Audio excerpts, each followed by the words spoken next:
दोस्तों लूका 17 अध्याय में हम पढ़ते हैं कि जब प्रभु यीशु अंतिम दिनों के बारे में बात कर रहे थे तो वहाँ पर प्रभु यीशु ने बहुत सी बातें कहीं।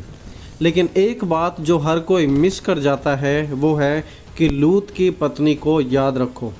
लूका 17 अध्याय उसकी 32 आयत में सिर्फ 3 शब्द हैं कि रिमेंबर लॉर्ड्स वाइफ, लूत की पत्नी को याद रखो।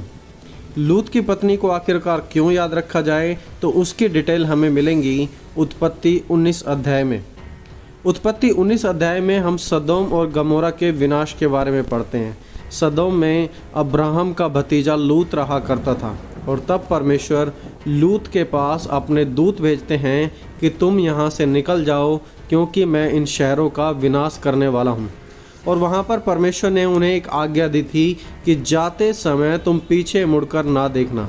पवित्र बाइबल में इस प्रकार लिखा है, तब यहोवा ने अपनी ओर से सदोम और गमोरा पर आकाश से गंधक और आग बरसाई और उन नगरों को और संपूर्ण तराई को और नगरों के सब निवासियों को भूमि की सारी उपज समेत नाश कर दिया। लूत की पत्नी ने जो उसके पीछे थी पीछे मुड़कर देखा और वह नमक का खंभा बन गई। लूत की पत्नी ने जो पीछे की ओर थी पीछे मुड़कर देखा और वह नमक का खंभा बन गई।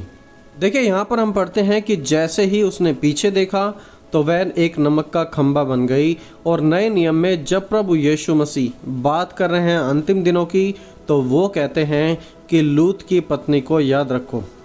देखिए लूत की पत्नी का नाम तो हम नहीं जानते, लेकिन वचन से हम यह जरूर जानते हैं कि लूत एक धर्मी व्यक्ति था और परमेश्वर उसे आने वाले प्रकोप से बचाना चाहते थे। इसलिए परमेश्वर उसके पूरे परिवार को वहां से पहले ही निकालने का प्रबंध भी कर चुके थे अपने दूतों को भेजकर। लेकिन लूत की पत्नी ने एक बड़ी गलती की। परमेश्वर ने कहा था तुम्हें पीछे मुड़कर नहीं देखना और उसने वही किया जो परमेश्वर ने मना किया था। उसने पीछे मुड़कर देखा और परमेश्वर की आज्ञा का उल्लंघन किया और उसका परिणाम था कि वह नमक का खंभा बन गई और मर गई। दोस्तों इंटरेस्टिंगली यहाँ पर यह चेतावनी प्रभु यीशु मसीह सदूकी, फरीसी या फिर शास्त्रियों को नहीं दे रहे हैं, लेकिन अपने ही चेलों को दे रहे थे।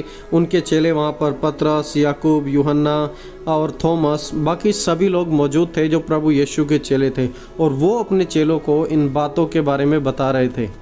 अब देखिए लूत के समय और अब्राहम के समय ज़्यादा प्रचारक नहीं थे। वहाँ पर कोई चर्च भी नहीं थे, कोई यूट्यूब मिनिस्ट्री भी नहीं थी, कोई भी जाकर वहाँ पर क्रूसेड नहीं करता था, उन्हें कुछ नहीं बताता था। ओवरऑल कहें तो परमेश्वर का सच्चा ज्ञान वहाँ पर कुछ ही लोगों के पास सीमित था। लोग अंधकार में थे, होमोसेक्सुअलिटी बहुत ज़्यादा बढ़ चुकी थी, आदमी आदमी से रिलेशनशिप बनाना चाहते थे, मूर्ति पूजा, टोना, और लोग यहोवा परमेश्वर को छोड़कर दूसरी चीज़ों के पीछे चलते थे। और बहुत से लोग यहोवा परमेश्वर को जानते भी नहीं थे। किसी दूसरे के पास ऐसा स्पष्ट ज्ञान और ऐसी कोई क्लियर चेतावनी नहीं थी जैसे कि लूत और उसके घराने के पास थी। उन्हें डायरेक्ट परमेश्वर ने खुद अपने दूतों को भेजकर उन्हें वार्निंग दी थी, उन्हें बताया था कि अब मैं इस स्थान को नाश करने पर हूँ और तुम यहाँ से निकल जाओ। देखिए लूत अब्राहम का भतीजा था और हम सब जानते हैं कि अब्राहम परमेश्वर के प्रति विश्वास से भरपूर एक व्यक्ति था। He is called as the father of faith.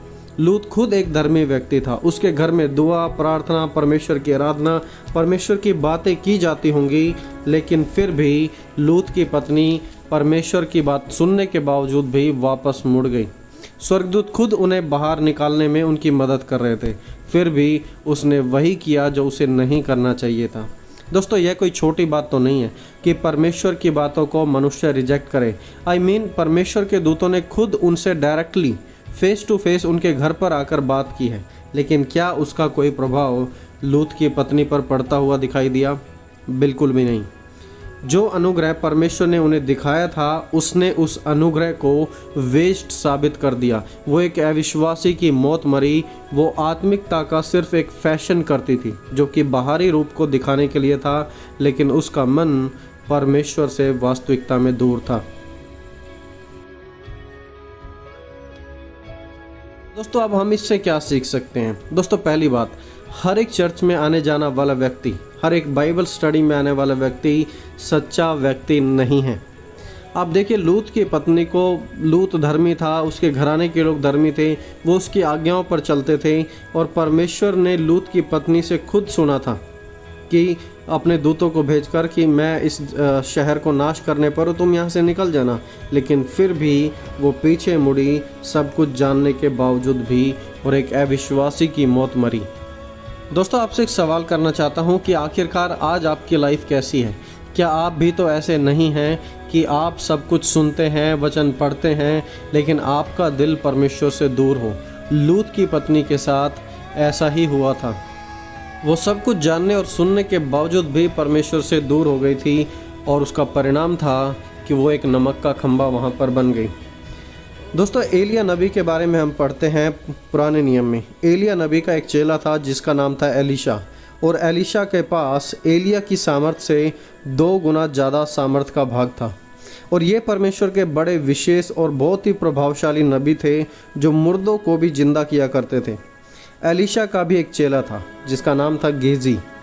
अब देखिए, गेहजी उस समय के सबसे बड़े प्रोफेट के साथ रहता था। उसने बहुत से चमत्कार भी देखे, परमेश्वर के वचनों को भी सुना और परमेश्वर की सामर्थ्य को भी अपने स्वामी एलीशा के द्वारा अनुभव किया था। फिर भी there was no change in his life. उसके जीवन में कोई भी बदलावट नहीं था।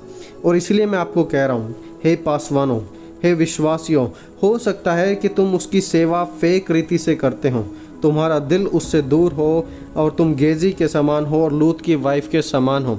लगता ऐसे है कि परमेश्वर के पीछे चल रहे हैं और परमेश्वर की बातें सुन रहे हैं, लेकिन दिल मुझसे दूर है। और प्रभु यीशु मसीह ने भी कहा था बहुत सारे लोगों के लिए, उन्होंने कहा, तुम अपने होठों से हे प्रभु कहते हो, लेकिन तुम्हारा दिल मुझसे दूर है। दोस्तों, इन चीज़ों का क्या फ़ायदा यदि हम परमेश्वर का नाम लें, परमेश्वर की आराधना करने का ढोंग करें, अगर हमारा दिल परमेश्वर से ही दूर है। और देखिए, लूका 17 अध्याय में जब प्रभु यीशु अंतिम समय के बारे में बता रहे हैं तो अपने चेलों को बता रहे हैं कि लूत की पत्नी को याद रखो, वो सब कुछ जानते हुए भी अपना उद्धार अंतिम पल में खो बैठी। आज बहुत सारे मसीहों के साथ ये होगा। उन्हें पता है कि अंतिम समय निकट है, प्रभु यीशु का दोबारा आगमन होने वाला है और बाइबल की भविष्यवाणियाँ पूरी हो रही हैं, लेकिन फिर भी लोग अंतिम समय में भी आकर पाप से हार जाते हैं, परमेश्वर की आज्ञा का उल्लंघन कर बैठते हैं और परमेश्वर से दूर हो जाते हैं। वास्तविकता में वो परमेश्वर को सीरियसली ले ही नहीं पा रहे। दोस्तों, इस बात में कोई दो राय नहीं कि परमेश्वर प्रेम करने वाले हैं और वो सबसे मोहब्बत करते हैं, लेकिन साथ साथ हमें यह भी याद रखना है कि परमेश्वर एक न्यायी परमेश्वर भी हैं और वह धार्मिकता के साथ ही हम सभी का न्याय करेंगे। देखिए, आग का काम होता है खाना पकाने के लिए, उसका इस्तेमाल किया जाता है, लेकिन सर्दी में गर्म रहने के लिए भी उसी आग का इस्तेमाल करते हैं। लेकिन वही आग जिससे हम खाना बनाते हैं, अपने आप को गर्म रखते हैं, वही आग जलाकर भस्म करने की सामर्थ्य भी रखती है। सूरज की रोशनी पेड़ों के लिए बहुत ही ज़्यादा फायदेमंद होती है, क्योंकि पेड़ मजबूत होते हैं, उसके कारण बढ़ते हैं। लेकिन उसी पेड़ों की बढ़ोतरी जब डालियाँ काट दी जाएं तो वही सूरज की रोशनी पड़ने से वो डालियाँ सूख भी जाती हैं और उन्हें जलाया जाता है। देखिए, वैसा ही काम परमेश्वर का है। वो परमेश्वर जो हमसे प्रेम रखते हैं वो हमारा न्याय भी करते हैं और वो धार्मिकता के साथ न्याय करेंगे। कोई पार्शालिटी, कोई भी पक्षपात नहीं दिखाएंगे।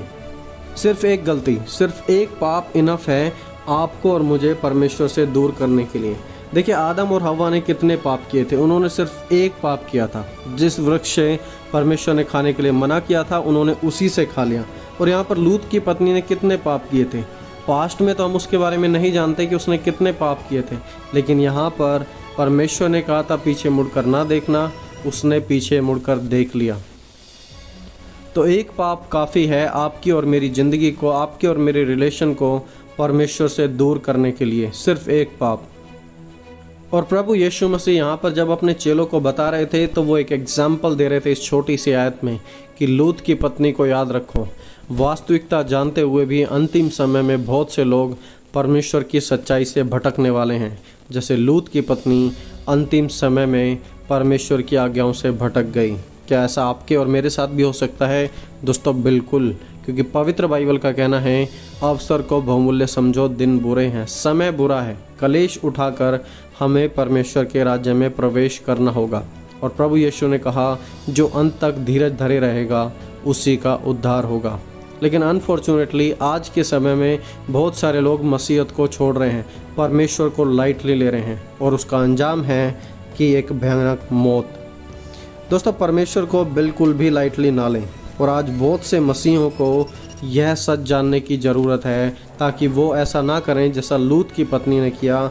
इसलिए आप इस वीडियो को दूसरों तक पहुंचाने में हमारी सहायता करें ताकि इस बाकी सभी लोग भी सच्चाई को जान सकें और समझ सकें।